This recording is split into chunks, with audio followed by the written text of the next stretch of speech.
I never thought I'd witness such a scene. My parents, two people once hailed by all of Franklin as paragons of honor and virtue, standing by the creek, letting a small wooden box drift away in the current. At first I thought it was a memorial ritual for Lucia, my sister, who had died just a few days earlier. But as I followed the creek and saw the box caught on the bank, I bent down and opened its lid, and the world around me seemed to collapse. What was inside not only left me stunned, but also made me realize the honor the Beaumont family had always prided itself on was built on an unforgivable sin. Hello, my name is Mason Beaumont. I'm 31 years old, living in a tiny apartment in Nashville where I spend my days with a camera, capturing the everyday moments people often overlook. The sunset peeking from behind an old rooftop, a child's smile on the street, or the breeze rustling through the trees. I love the freedom, the feeling of breathing without being scrutinized, unbound by names or reputations. But living like that isn't always easy, especially when you carry the Beaumont name, a name as heavy as a boulder pressing down on my shoulders since I was a child. I grew up in Franklin, Tennessee, about a 30-minute drive from Nashville. Our home was an old, sprawling estate with towering white columns and a meticulously tended garden that looked like a painting. People called it the Beaumont legacy, where 3 generations of my family had built an empire, not just of wealth, but of reputation. My father, Harrison Beaumont, was the head of the family. At 58, he still carried an air of authority. Tall, with neatly combed silver hair and piercing eyes that seemed to cut through any lie. He was a successful businessman who turned the family fortune into a symbol of Southern prosperity. But to me, he was like a king in his own kingdom, where everything had to follow his rules, from how we dressed and spoke to how we breathed. My mother, Beatrice, was different. At 55, she was elegant in every gesture, no matter how small, from the way she lifted a glass of wine to the way she smiled at charity galas. She was beautiful, flawlessly so, as if she had stepped out of a classical painting. But I knew that behind her smile lay a quiet fear of being forgotten, of disappointing my father, of cracking the perfect veneer our family had crafted. She always tried to do everything right, keeping everyone in the household on track, but sometimes I caught a fleeting, lost look in her eyes, as if she herself didn't know what she was living for. And then there was Lucia, my 25-year-old sister, the pride and joy of both my parents. Lucia was the only light in that cold house. She had golden hair that shone like sunlight, clear blue eyes, and a smile that could melt even the hardest hearts. My parents raised her to be the perfect Beaumont woman, intelligent, graceful, and capable of turning heads. But I knew that deep down, Lucia didn't want to be just a polished statue on display. She loved painting, the freedom of brushstrokes on canvas, and dreams she only dared whisper to me late at night when the house was asleep. Lucia was the only one in the family who made me feel a flicker of warmth, a trace of genuine love amidst the rigid formalities. The Beaumonts were Franklin's elite. We appeared in church every Sunday, dressed in expensive clothes, smiling for the cameras of local newspapers. We hosted charity events, sponsored cultural gatherings, and were praised as the model Southern family. But behind the iron gates of the estate, things were far from perfect. Every meal was a ritual, where conversations were carefully curated, as if a single wrong word could bring the world crashing down. My father ruled with the sternness of a dictator. My mother quietly complied, and I felt like an outsider lost in the very home where I grew up. I still remember the days when I was young, when Lucia and I would sneak into the garden behind the house, lie on the grass, and watch the clouds drift by.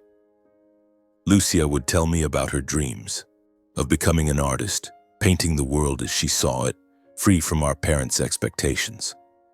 I'd laugh and tell her she could do it, that one day we'd leave this place and live a life where we didn't have to perform.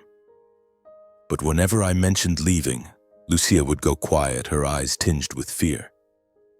She loved our parents, no matter how stifling they were, and I knew she didn't want to disappoint them. As for me, I gave up trying to please my father long ago. At 19, I left Franklin, moved to Nashville, and became a freelance photographer. I wanted a simple life where I could be myself, not Harrison Beaumont's son. But even after leaving, I couldn't completely sever the ties to my family.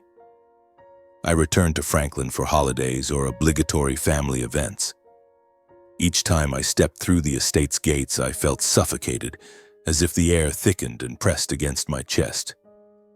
Family dinners were always silent, filled only with the clink of cutlery on porcelain plates and my father's questions about my work, not out of care, but to check if I'd done anything to disgrace the family. My mother would try to lighten the mood with stories about charity events, but her eyes always darted to my father, seeking his approval. Lucia, in rare moments, would sneak me a small smile, as if to say she was still there, still my sister. Everything in our family seemed calm, like the still surface of a Tennessee lake under the sun. But I knew that beneath it, undercurrents were silently stirring. Some nights, sitting alone in my Nashville apartment, I thought about Lucia, my mother, my father, and wondered if the Beaumont's perfect facade could hide its cracks forever. I felt the suffocation building like a storm approaching, and I feared that when it finally hit, none of us would emerge unscathed. The cracks began to show at a community event in Franklin, an annual affair where the Beaumont family was always the center of attention. It was a crisp autumn day, the sky clear and blue, the air carrying the scent of dry leaves and the faint sound of violins drifting from an outdoor stage. I stood at the edge of the public garden, my camera hanging loosely around my neck, quietly observing the crowd. My father, as usual, was shaking hands with local politicians. My mother smiled gracefully beside the town's elite women, and Lucia, my sister, looked radiant in a pale green dress, moving through the crowd like a gentle breeze. But that day, I noticed something different in her eyes. There was a spark. Not the polished glow honed by years of etiquette lessons, but a genuine light, as if she were guarding a secret. I didn't think much of it until I saw Lucia pause near a secluded corner of the event where a young man stood. He wore a simple white shirt with rolled-up sleeves, his brown hair tousled, and a smile as bright as sunlight. That was Eli Turner, a mechanic from a small garage on the outskirts of town. I'd met him a few times in passing in Franklin. A hard-working, down-to-earth guy who had a way of putting people at ease. Lucia and Eli were talking, starting with polite small talk, but their eyes lingered on each other longer than usual. From a distance, I sensed a shift in the air, as if an invisible thread had just been pulled taut between them. Their relationship bloomed quietly, like wildflowers growing between cracks in stone. Lucia started slipping away from the family's tedious gatherings, making excuses to go out, and I knew she was meeting Eli. They dated in secret, often in places where no one would notice. A small cafe on the edge of town or a quiet corner of a park at sunset. I caught them once driving past a riverside road. Lucia was sitting on a wooden bench, Eli beside her, both laughing, their hands tightly clasped. I stopped the car and watched them from afar, my heart warming. Lucia looked truly happy, as if she'd found a piece of herself she'd always longed for. But that happiness was as fragile as a petal in the wind. It wasn't long before rumors began to spread. Franklin was a small town where secrets had a way of slipping through walls. A friend of my mother's saw Lucia and Eli together at a farmer's market. A guest at a charity event whispered about spotting the Beaumont girl with a common man. Those murmurs quickly reached my father's ears. And when Harrison Beaumont heard something that displeased him, the world seemed to stop turning. I still remember that dinner, the air in the dining room heavy as lead. My father sat at the head of the table, his eyes icy, his lips pressed into a tight line. My mother tried to maintain her composure, but her hand trembled as she poured water. Lucia sat across from me, her head bowed, her golden hair hiding her eyes. No one spoke. The only sound was the dry clink of cutlery against porcelain plates. Then my father spoke, his voice low and sharp as a blade. "Lucia, where were you this afternoon?" She looked up, attempting a smile, but I saw her lips quiver. I was just taking a walk, Father." "A walk?" He raised an eyebrow, his gaze drilling into her. "With a mechanic?" The room froze. My mother stopped breathing, her hand clutching her napkin. I looked at Lucia, my heart pounding, wanting to say something to protect her, but my throat tightened. Lucia tried to respond, her voice barely a whisper. "He's a good person, Father." "He? Good?" My father cut her off, his voice booming like thunder. "A low-life, uneducated, nameless nobody, and you dare call him good? You're disgracing the Beaumont name." Lucia lowered her head, tears silently falling onto her untouched plate. My mother quickly intervened, her voice trembling. "Harrison, please, calm down. It's probably just a misunderstanding." But her eyes were vacant, as if she didn't believe her own words. I looked at my father, then my mother, then Lucia, feeling a quiet anger smoldering in my chest. But I knew that if I spoke up now, things would only get worse. From that day, Lucia changed. She spoke less, often retreating to the garden behind the house, sitting alone with her easel and paints. Her artwork grew darker, filled with heavy grays and deep blues, as if she were trying to paint her inner turmoil. She started avoiding family events, citing exhaustion or busyness. But I knew she was clinging to the last scraps of her freedom, the happiness she'd found with Eli. Then one day, Lucia came to me. She knocked on my Nashville apartment door late one evening, her hair disheveled, her eyes gleaming with a mix of joy and fear. "Mason," she whispered, gripping my hands tightly, "I'm pregnant." I was stunned, at a loss for words. Part of me wanted to hug her, to congratulate her, because I could see the joy in her eyes. But another part knew this news would be a bomb detonating in the Beaumont household. "Lucia," I asked, my voice hoarse, "have you told our parents?" She shook her head, tears streaming down her cheeks. "I know they won't accept it. But I love Eli. He's everything I've ever dreamed of. I believe they'll understand if I can just explain." I hugged her, but my heart was heavy. I knew my father. I knew his sense of honor mattered more than anything, even his daughter's love. The next day, Lucia told our parents. As expected, my father erupted in rage. He called Eli a gold digger, called Lucia a traitor to the Beaumont blood. He forbade her from leaving the house, cut off all contact with the outside world, and turned her into a prisoner in her own home. My mother, as always, stayed silent, but I could see her growing more haggard, as if each of my father's words was a knife cutting into her heart. I tried to speak up, to convince my father that Lucia had the right to love who she wanted, that honor wasn't everything. But he looked at me like I was a stranger, his eyes filled with contempt. "Mason," he said, his voice cold as ice, "if you say one more word, you're a traitor to this bloodline too." I felt powerless, but I couldn't stand by and watch Lucia be caged. I met her in secret at night, whispering through her locked bedroom door, promising I'd find a way to help her. But before I could act, Lucia took matters into her own hands. One night, when the house was asleep, she ran away with Eli. She left a small note on my desk, simple and brief. "Mason, thank you. I'll be okay." The next morning, Franklin was abuzz. Rumors spread like wildfire. My father, with his wealth and influence, quickly silenced the gossip. He announced publicly that Lucia had gone to study art in Europe, pursuing a prestigious program. The local papers, dependent on the Beaumonts' generosity, dutifully echoed the story. But I knew the truth. I knew Lucia had chosen love, even if it cost her everything. After Lucia ran away, she vanished into thin air. No letters, no calls, no trace. My father, with his power and wealth, erased every clue about her. The newspapers stopped reporting, the whispers in Franklin gradually faded, and the name Lucia Beaumont was buried under the fabricated story of her study abroad in Europe.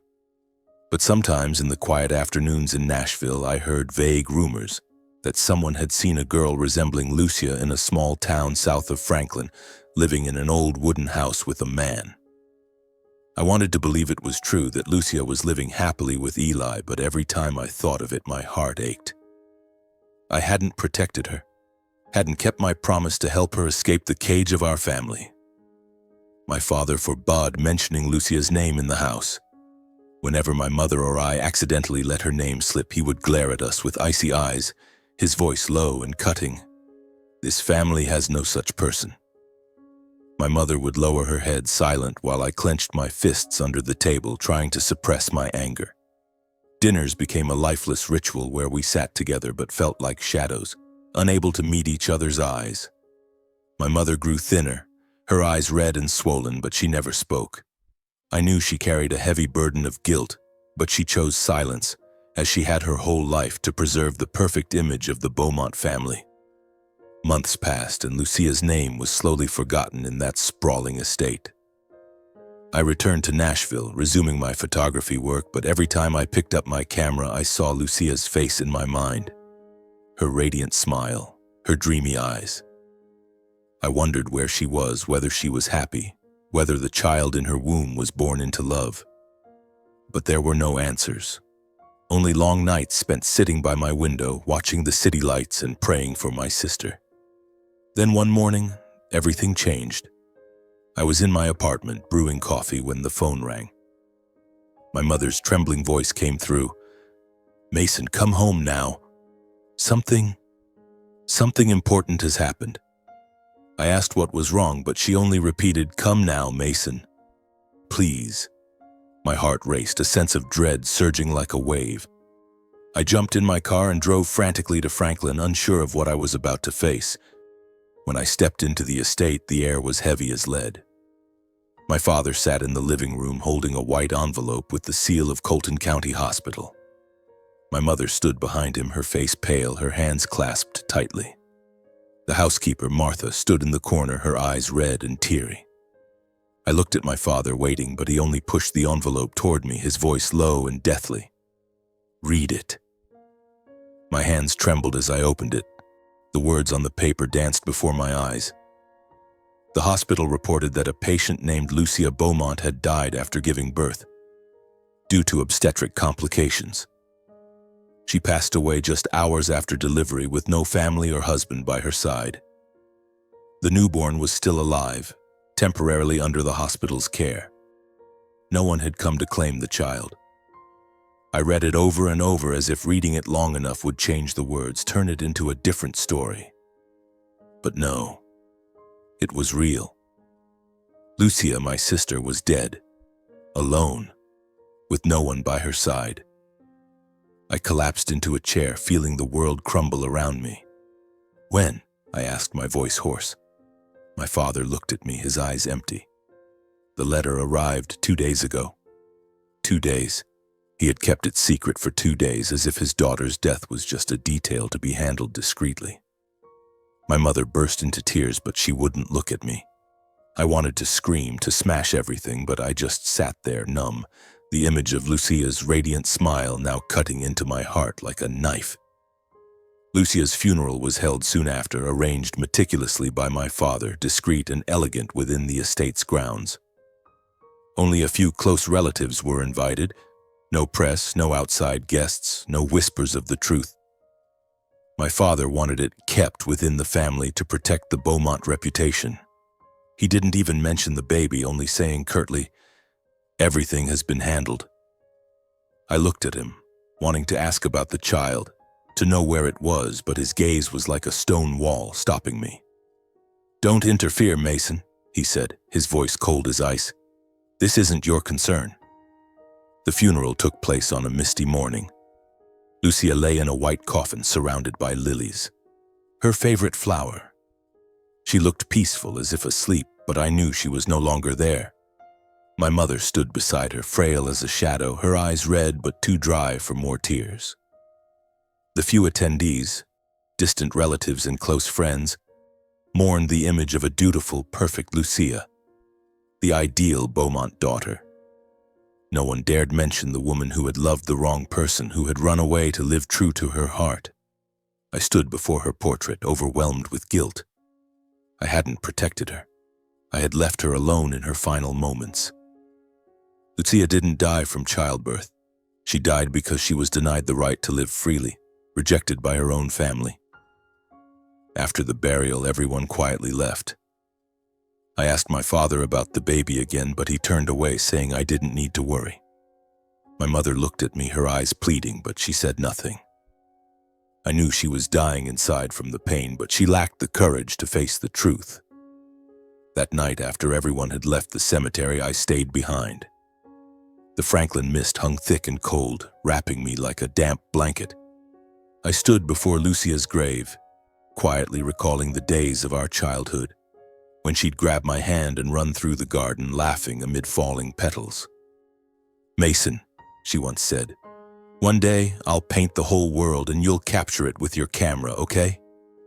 I promised I would, but now I stood here before a cold gravestone with promises I'd never kept. I knelt down, placing my hand on the freshly turned earth, and whispered, "Lucia, I'm sorry." Tears rolled down my cheeks, blending into the mist. A few weeks after the funeral, I returned to the Beaumont estate to visit my mother. I didn't want to go, didn't want to step into that oppressive, gloomy space, but I couldn't leave her alone. She was growing frailer by the day, her eyes sunken as if her soul had left with Lucia. The air in the house was heavy, suffocating, like a living tomb. No one spoke of Lucia. Her name was taboo, as if she had never existed. My father maintained his steely exterior, controlling everything with cold precision.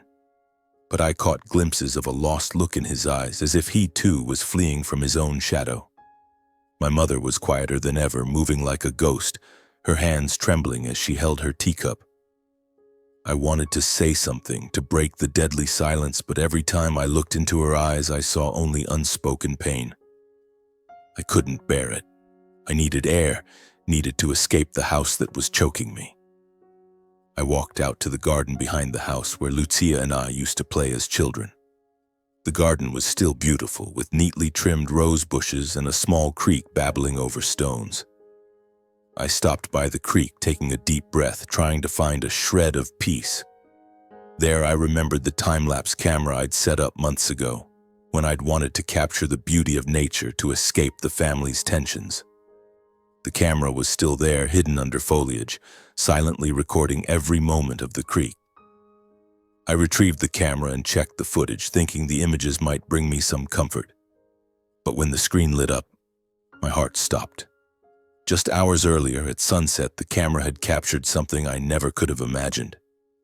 My parents appeared by the creek, their postures rigid, as if doing something they didn't want anyone to see. My father held a small wooden box wrapped in white cloth, his face tense, his eyes scanning the surroundings as if afraid of being caught. My mother stood beside him, her head bowed, her hands clenched tightly. Then, as if resolved, my father released the box into the creek. It floated silently with the current, bobbing gently in the ripples before my parents turned and walked away, as if nothing had happened. I stood frozen, gripping the camera, my heart pounding. What was that box? Why had my parents done this? A chilling sense of dread surged through me like a cold wave. I couldn't make sense of it, but I knew something was terribly wrong. Without thinking, I ran along the creek, my eyes fixed on the water, searching for the box. The creek wound through the garden, weaving between tree roots and stones.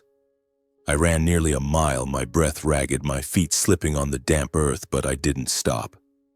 Then, among the tangled roots along the bank, I saw it, the small wooden box caught, swaying gently in the water.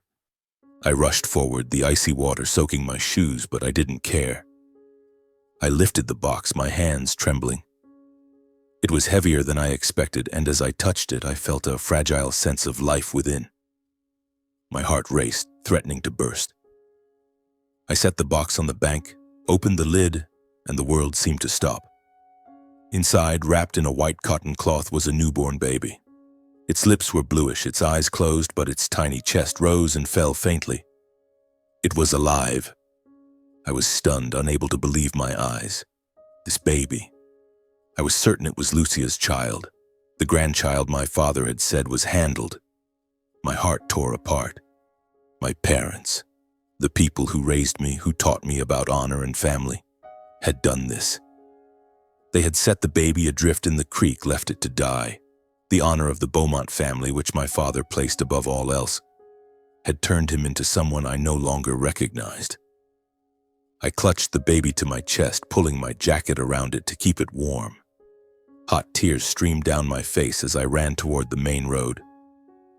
The sound of the creek behind me felt like an accusation echoing in my mind. I didn't know what to do, only that I had to save this child, to protect it from the world that had taken its mother. I ran, my heart pounding erratically, my breath coming in gasps, but I didn't stop. I couldn't stop. In that moment, I understood that the honor of the Beaumont family wasn't just a facade, it was a monster, ready to devour even humanity itself. My parents, for the sake of their so-called reputation, had chosen to abandon their own flesh and blood. I couldn't forgive them, couldn't comprehend it, but I knew one thing. I wouldn't let this baby suffer the same fate as its mother. That night, I left the estate with the child. I drove to Nashville, holding it close, feeling its faint breath against my chest.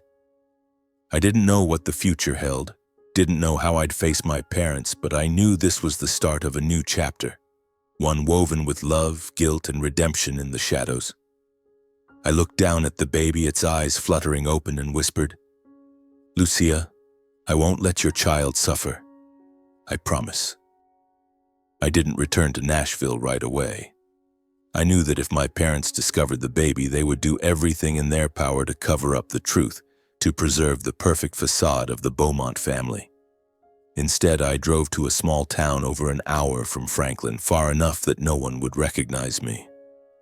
The night was bitterly cold, the sky full of stars, but all I could see were the bluish lips of the baby in my arms. I sought out a private clinic on the outskirts, its flickering neon sign like a final flame of hope. I knocked, almost pounded, on the door until a nurse opened it, her eyes widening at the sight of me clutching a newborn, my jacket soaked from the creek. "Help me," I whispered, my voice hoarse. "The baby. It needs to be saved." The nurse didn't ask many questions, quickly ushering me into the emergency room. The hours that followed passed like a slow nightmare. I sat in the hallway, my hands still trembling, the sharp smell of antiseptic thick around me. The doctor, a middle-aged man with calm eyes, worked tirelessly to save the baby. I didn't dare take my eyes off the door to the intensive care unit, as if blinking might make the child disappear. After what felt like an eternity, the doctor emerged, wiping sweat from his brow. "He's stable," he said, "but the boy is very weak.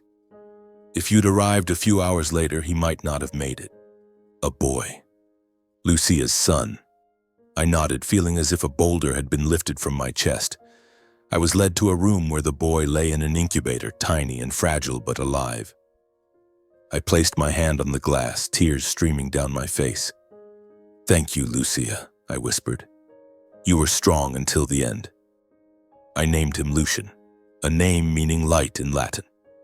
It was my prayer that his life would rise above the darkness he was born into, above the world that had taken his mother. I couldn't let Lucian grow up in the deceit of the Beaumont family, couldn't let him be bound by the so-called honor that had destroyed Lucia. I knew I had to protect him no matter the cost. I returned to Nashville but didn't go back to my old apartment. I found a new, small place in a quiet corner of the city where no one knew who I was. I filed papers to adopt Lucian as a single foster father, using the address of my photography studio to avoid any ties to Franklin. I didn't tell my parents or anyone else. I severed every thread that could lead them to Lucian. Each day I cared for him, changing diapers, preparing bottles, staying up through sleepless nights when he cried. My life now revolved around Lucian, simple but deeply meaningful. I was no longer Mason Beaumont, heir to a prestigious lineage. I was just Mason, the father of a boy who needed love. Every time I looked at Lucian's face, I saw Lucia. He had her clear blue eyes, the innocent smile she'd had as a child, and the serenity she had never been allowed to experience. Sometimes, when he slept, I sat beside him watching, and it felt like Lucia was still here, smiling at me. But then the memory of the creak, of the wooden box, yanked me back to reality. I couldn't forgive my parents, couldn't fathom how they could do it, abandon their own flesh and blood just to protect an empty reputation. In the long nights, with Lucian sleeping soundly, I sat at the kitchen table writing everything down. I recorded every detail. From the day I received Lucia's death notice to the moment I opened the wooden box by the creek. Those pages were like an indictment, a record of the Beaumont family's sins. I tucked them into a locked drawer, not for revenge, but to remind myself that I had to do right by Lucian. Under the dim light of my apartment, I vowed to raise him as my own, to give him a life of freedom, unbound by honor or bloodline. Lucian would not live in the cage Lucia had tried to escape. In Franklin, my parents carried on as if nothing had happened. They believed the baby, their grandchild, had been handled. They attended charity galas, smiled for cameras, and upheld the flawless image of the Beaumonts. I didn't know if they ever thought of Lucia, if they ever felt guilt for what they'd done. All I knew was that every time I looked at Lucian, I saw a part of Lucia living on, and I would do anything to protect that light. Over the years, I gradually cut contact with my family. I still returned to Franklin for holidays, but only to check on my mother to make sure she was okay. Our visits were brief and awkward. My father still asked about my work, but never about my life. My mother looked at me with sad eyes, as if wanting to say something but lacking the courage. I kept Lucian a secret, ensuring they never suspected. I knew that if they found out about him, they would try to control him, to pull him into the world I'd sworn to shield him from. But deep down, I knew the truth couldn't stay buried forever. One day, those pages in the locked drawer would be opened. And when that happened, the honor my father had guarded his entire life would crumble. I didn't long for that day, but I didn't fear it either. I had chosen my path, one of love and redemption, the path Lucia hadn't been able to walk to the end. 8 years have quietly passed since the night I left the Beaumont estate, holding Lucian in my arms, and I've learned that true love lies not in grand promises but in simple moments. A hug, a smile, or the look in a child's eyes that melts your heart. I'm now a quiet man, living discreetly in a small house on the outskirts of Nashville. The house is nothing special, a few framed photos on the walls, a cluttered workspace filled with papers and cameras, and a colorful little room for Lucian. Our life is simple, sometimes challenging but brimming with love. I work freelance, taking photos for local magazines and occasionally larger projects in distant cities. But no matter how busy I get, I always make time for Lucian, the 8-year-old boy who has become the center of my world. Lucian is a remarkable child. He's intelligent, sensitive, and has a talent for painting that leaves me in awe. Every time he picks up a brush, it's as if Lucia comes alive again. His strokes are vibrant yet gentle, like the dreams his mother once poured onto canvas. He loves sitting for hours by the window, painting fields, streams, or simply the sunlight glinting on leaves. I often stand quietly watching him, my heart aching at the sight of his clear blue eyes, so like Lucia's, as if she's still here through him, reminding me of my promise. Our life isn't always easy. Some nights I lie awake worrying about money, Lucian's future, and whether I'm doing enough to give him a good life. But every time he runs to me, wrapping his arms around me and shouting, "Dad Mason, look at this painting," all my exhaustion fades. I'm not his biological father, but to me, Lucian is everything. I've taught him how to tie his shoes, hold a camera, and face tough days with a smile. I want him to grow up believing that life, however harsh, is always worth loving. There are times when work takes me away and I can't bring Lucian along. On those occasions, I reluctantly send him to Franklin to stay at the Beaumont estate with his grandparents for a few days. The first time I did this, my heart twisted with fear. I was terrified my parents would suspect something, that they'd look into Lucian's eyes and see the truth. To prevent that, I crafted a story. Lucian was the son of an old colleague who saved my life in an accident. When the man died of illness, I promised to care for his son and adopted Lucian. My parents didn't ask many questions. Perhaps because they didn't want to dig deeper or because they were used to my unconventional life. But I knew that every time I brought Lucian to Franklin, I was walking a tightrope where the truth could come crashing down at any moment. Lucian quickly won my parents' affection. My father, with his usual sternness, seemed to soften around him. He admired Lucian's politeness and maturity, often nodding approvingly when the boy answered his questions with a clear, confident voice. "This child is well raised," he once said, and I forced a smile, hiding the pang in my chest. My mother was different. She looked at Lucian with a mix of love and pain, as if she saw a familiar shadow in him. Once I caught her standing by the window for hours watching Lucian paint in the garden behind the house. His paintings, with their soft hues, blues, pale yellows, and pinks, were strikingly similar to Lucia's from years ago. I saw her eyes well up, but she said nothing, turning away as if afraid that looking too long would break her. I knew my mother sensed something, though she never spoke of it. There were moments when she held Lucian, stroking his hair, and I saw her hands tremble. "This boy is special, Mason," she once said, her voice choked. "It's as if he carries a piece of someone we lost." I only nodded, unable to meet her eyes. I was afraid that if I said anything, the truth would slip out and everything would collapse. My father paid less attention. To him, Lucian was just a well-mannered child with artistic talent, proof that I had finally done something right. But for my mother, I knew her heart was stirring. Every time Lucian painted, every time he smiled, it was as if she saw Lucia, the daughter she hadn't protected, hadn't had the courage to hold on to.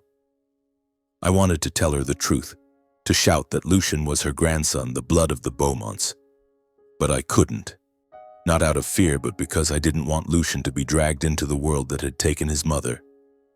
Each night as Lucian slept soundly, I sat by his bed watching his peaceful face under the glow of the nightlight. Those moments made me realize that the truth, no matter how hard I tried to bury it, was finding its way back. It lived in Lucian's eyes, in his brushstrokes, in the way his smile mirrored Lucia's. I knew that one day I would have to face my parents, Franklin, and the world. But I also knew that when that day came, I wouldn't let Lucian suffer as his mother had. I live for that promise, for my love for Lucian, and for the belief that one day his light will dispel the darkness of the Beaumont family. But deep down, I know the tightrope I'm walking won't hold forever. The truth, like Lucian's paintings, will eventually come to light, and when it does, I'll have to face everything. My parents, the past, and myself. But that spring, as Nashville's gentle sunlight spilled across the streets, I felt a strange breeze, a sign that everything was about to change. I sat in our small house watching Lucian paint by the window, his brush dancing across the canvas, creating vibrant swaths of color. At 8 years old, his talent far surpassed his age. Each of Lucian's paintings was a story, a dream. One morning, while reading the newspaper, I stumbled across an article about the Young Talents of Tennessee competition, a statewide art event for exceptionally gifted children. I looked at Lucian diligently painting a stream glimmering under the sunset, and thought this was his chance to shine, to let the world see the light Lucia had left behind. "Lucian," I called softly, "would you like to try entering a painting competition? Just for fun, and maybe you'll meet other kids who love to paint like you do." He looked up, his blue eyes sparkling but tinged with hesitation. "I don't know, Dad Mason," he said quietly. "What if people don't like my paintings?" I smiled, ruffling his hair. "They'll love your paintings because they're as beautiful as you are." After a few days of thought, Lucian nodded, and I saw a spark of confidence in his eyes, the kind I'd always hoped he'd have. We prepared for the competition over the next few weeks. Lucian chose an idea he'd been nurturing for a while, a painting of the garden behind the Franklin estate, where he'd sat and painted with his grandmother Beatrice during visits. He titled it, "The Garden at Dusk." I watched him meticulously mix colors, each brushstroke like a whisper of the memories he shared with her. The golden-orange sunlight scattered over rose bushes, the babbling of the creek.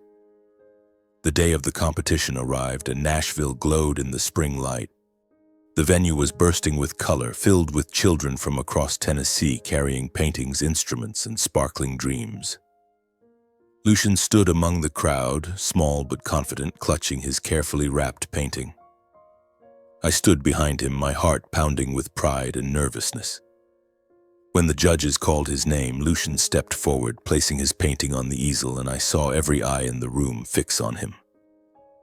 The Garden at Dusk was a masterpiece, hues of gold, orange, and blue blending to recreate the Franklin garden like a dream, both tender and vibrant. I heard murmurs of praise, saw the judges' smiles, and knew Lucian had done something extraordinary. The results were announced at the end of the day. When the host declared, "First place goes to Lucian for his work." The Garden at Dusk, the room erupted in applause. Lucian stood there, cheeks flushed, his smile as bright as the sun. He ran to me, whispering, "Dad, Mason, I did it."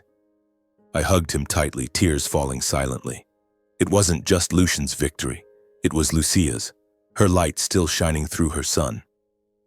Lucian's painting not only won first place but also earned him a prestigious scholarship from the Tennessee Young Artists Association.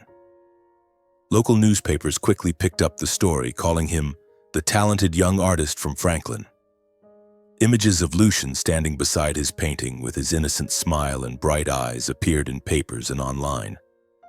Franklin buzzed, Nashville buzzed, and while I was proud, a quiet unease began to grow. That spotlight, though beautiful, was drawing Lucian closer to the world I'd tried to keep him from. My parents came across the article one morning in Franklin. I wasn't there, but I could imagine the moment. My father sitting at the dining table holding the newspaper, his eyes lighting up at Lucian's name. My mother perhaps pouring tea, pausing, her hand trembling as she saw the boy's photo. They called me soon after, my father's voice brimming with rare excitement. "Mason, your boy has done something big. Our adopted grandson, who would have thought?" My mother said less, but I could hear the emotion in her voice. "Lucian? He's truly special, Mason. Like a gift." They began boasting about their adopted grandson everywhere. At social gatherings, my father introduced Lucian as Franklin's young hope, his voice full of pride as he spoke of the boy's award. "This boy has a rare artistic blood," he said, unaware of how close his words were to the truth. My mother smiled, but I knew her heart was a sea of emotions, pride, guilt, and a vague pain she couldn't name. She often told me about Lucian's visits to Franklin, how he sat painting in the garden, how his artwork reminded her of Lucia's. "There's something about that boy," she said, her voice trembling, "as if he belongs here." I watched from a distance, both joyful and wary. I was happy that Lucian was loved and recognized, but I feared that this spotlight would start to crack the secret I'd kept for 8 years. Every time my parents mentioned Lucian, every time they bragged about him, I felt the fragile tightrope I was walking tremble. The truth about Lucian, that he wasn't the adopted son of a colleague, but their grandson, Lucia's son, was closer than ever to surfacing. I looked at Lucian, the boy with the radiant smile, and wondered if I could protect him from the storm that was coming, or if he would be the one to bring it all to light. I decided to return to Franklin, bringing Lucian with me. It was a spring afternoon with soft golden sunlight stretching across familiar roads. Lucian sat in the back seat, clutching a small sketch pad, softly singing a lullaby I used to sing to him.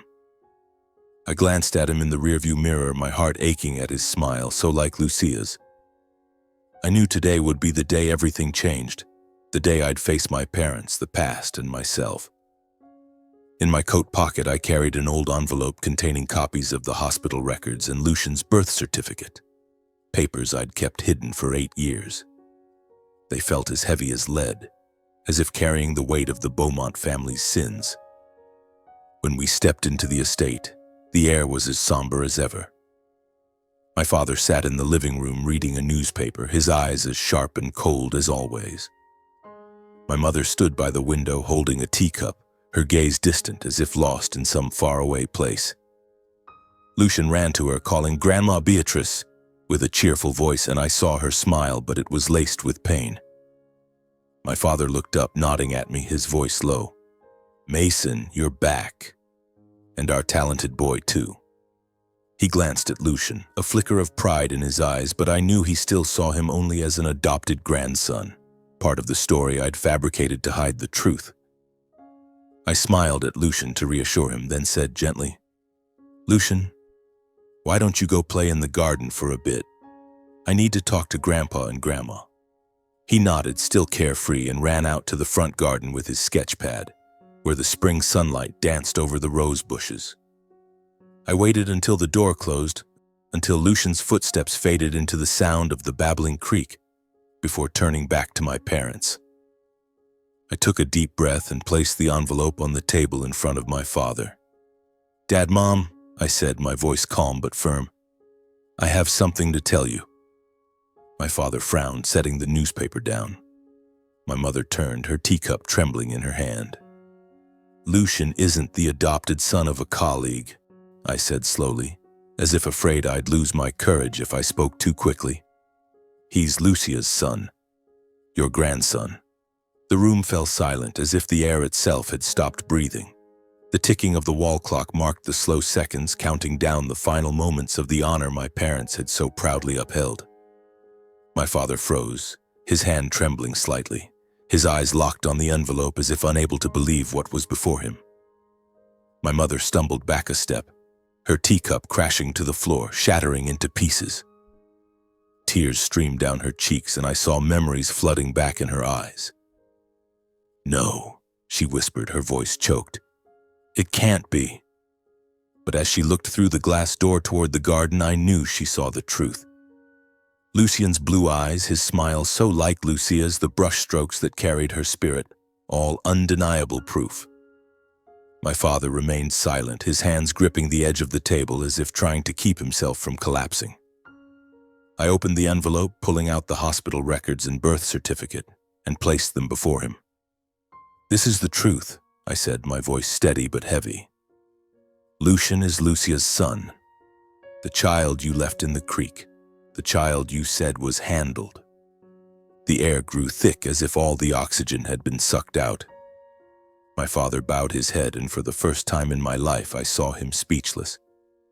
He looked at Lucian, the boy with his daughter's eyes, and I saw the collapse in his gaze. Gone was the commanding presence, the cold control. Only a man remained, facing his own guilt. My mother stepped to the window, trembling as she placed a hand on the glass, looking at Lucian. "Oh, Lucia," she whispered, as if seeing her daughter through the boy. I stood there, silent, not accusing, not angry. I felt only the weight of 8 years lifting, as if I'd given the truth back to Lucia, to myself. Finally, my father spoke, his voice broken and hoarse. "Mason, I'm sorry." It was the first time I'd ever heard him apologize, and it felt like a knife, both painful and freeing. He looked at Lucian, tears rolling down his weathered face. I was wrong. So very wrong. The truth was out. The honor my father had guarded with lies crumbled, leaving only regret and belated love. I didn't hold a grudge. I only sighed, as if shedding the burden I'd carried for 8 years. In that moment, the Beaumont family stopped speaking of honor for the first time. There were only 3 generations standing together. My parents, me, and Lucian, with tears, forgiveness, and a new beginning. I looked at Lucian, the boy, still blissfully unaware but smiling, and I knew that no matter how painful the past, we still had a chance to start over, to love each other truly. In the days that followed, the Beaumont estate was cloaked in an unfamiliar silence. My parents, once the centerpiece of Franklin's social scene, all but vanished from public view. Gone were the charity galas, the perfect smiles for cameras, the articles praising the South's model family. My father, Harrison Beaumont, the man who once stood tall like an oak, now seemed aged by decades. He spoke less, often sitting alone in his study, his gaze lost in the garden where Lucia used to paint.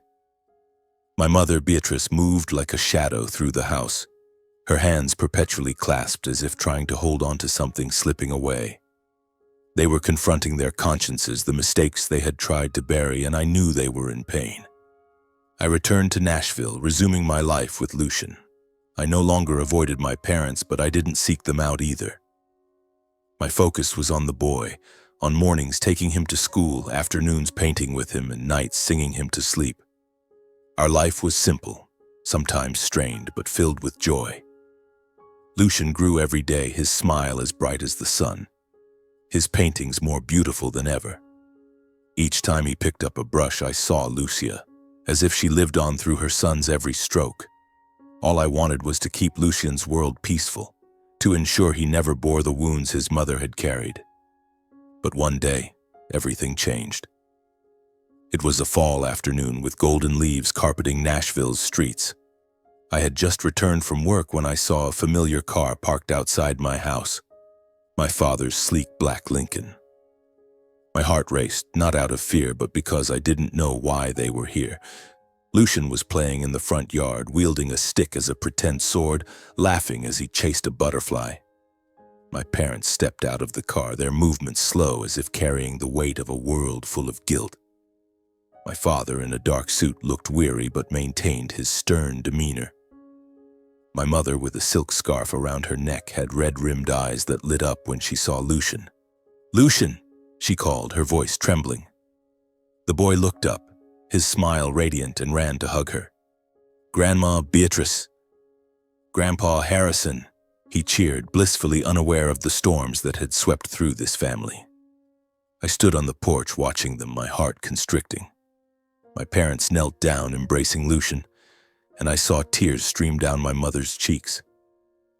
My father ruffled the boy's hair, his eyes softer than I'd ever seen, as if he were trying to find a piece of Lucia in his grandson.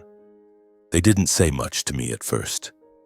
We sat in my small living room, Lucian playing with his paints in the corner while my parents sat across from me, their hands clasped tightly. "Mason," my father began, his voice hoarse, "we're here for Lucian. We want to be part of his life." My mother nodded, tears falling again. "We were wrong, Mason," she said, her voice choked. "We lost Lucia, and we nearly lost Lucian too. We're not here to make amends. We just want to love him truly." I listened in silence. I looked into their eyes, and for the first time I saw no fear of losing reputation, no cold control. I saw only genuine regret, the pain of parents who had lost their daughter and now wanted to reclaim family through their grandson. I nodded, saying little. "All right," I said softly. "But everything has to be for Lucian. Not for reputation, not for the Beaumont name. Only for him." From then on, my parents began visiting Nashville regularly. They brought small gifts for Lucian, a new set of paints, a picture book, or simply a cake my mother baked herself. They provided financial support so I could enroll Lucian in advanced art classes where he could nurture his talent.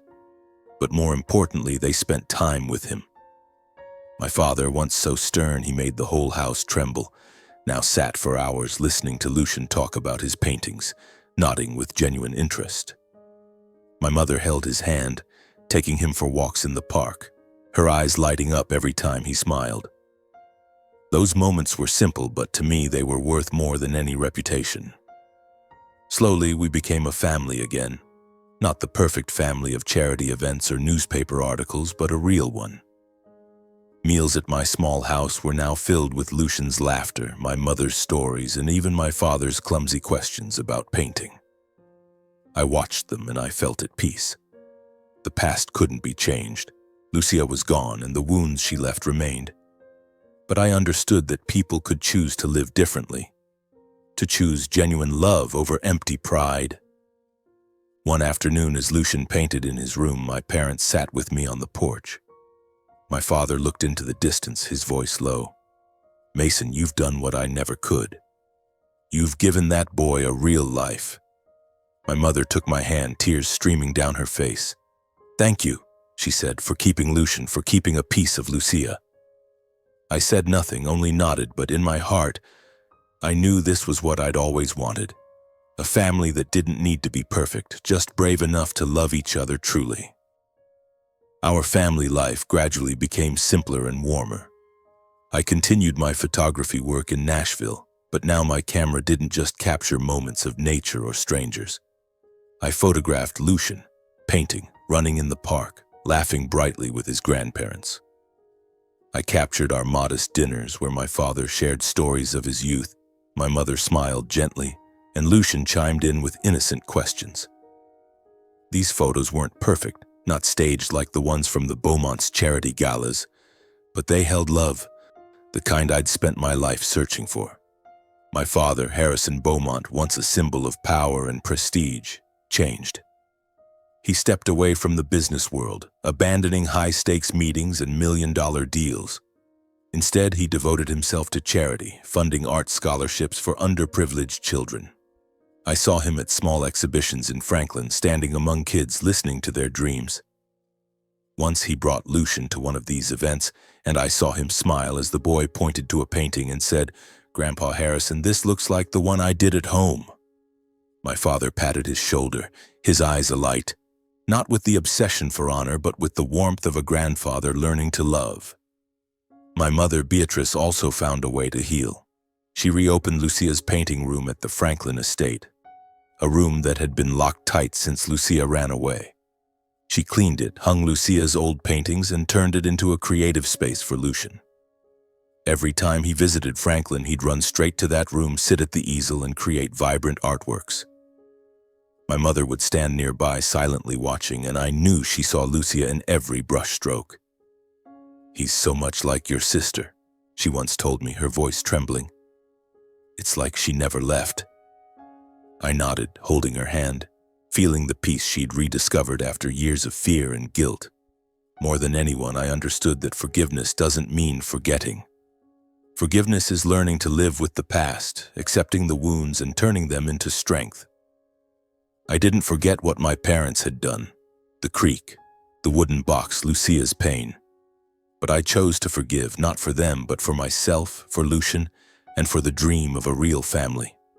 I began writing a memoir, chronicling the Beaumont story. From the stifling days under the veneer of honor to the night I found Lucian, to our journey of rediscovering each other. I wrote not to accuse, but to tell the truth, to remind myself that love is always worth more than any reputation. The memoir ended with a line I wrote on a long night as Lucian slept beside me. "No honor is worth sacrificing, love. No tradition is nobler than compassion." Years later, when Lucian was older, he found the memoir in an old drawer. He read it page by page, line by line, and I saw his eyes well up as he came to hug me. "Dad Mason," he said, his voice choked. "Thank you for keeping me, for telling me about Mom." I held him tightly, tears streaming down my face. Lucian understood that our family had once been lost, caught in a whirlwind of honor and lies. But he also saw how we found our way back. Through forgiveness, through the courage to face our mistakes. He carried that lesson not just in his paintings, but in how he lived, how he loved, and how he faced the world. Our story ended on a peaceful afternoon in Franklin. Under the ancient oak tree in the garden, I picked up my camera, ready to take a photo. My father sat on a wooden chair, his silver hair glinting in the sunlight, telling Lucian a story from his youth. My mother sat beside him, her hand entwined with his, smiling gently as Lucian interrupted with innocent questions. I raised the camera, and as they looked toward me, I pressed the shutter. The photo captured that moment. My father, my mother, and Lucian sitting together, their smiles serene, with nothing left to prove, nothing left to hide. Just love, simple and true. Looking at that photo, I knew the Beaumont family had found its path. Not a path of prestige or tradition, but one of compassion. I wanted to leave a message, not just for my family, but for anyone lost in empty values. Honor doesn't lie in bloodlines, but in how we choose to treat those we love. The Beaumonts once thought honor was everything, but we learned it only matters when built on love and sincerity. The truth can hurt, but silence is crueler. I kept Lucian's secret for 8 years, and with each passing day I realized that the truth, however painful, is the only path to liberation. Forgiveness isn't about erasing mistakes. It's about freeing yourself from resentment. I forgave my parents not because they deserved it, but because I wanted to live a life unbound by the past. Sometimes a family doesn't need to be perfect, just brave enough to love truly. I looked at Lucian, the boy who had become my light, my parents' light, and the light of the Beaumont family. Under that oak tree, I knew we'd found what mattered most. Not fame, not tradition, but each other.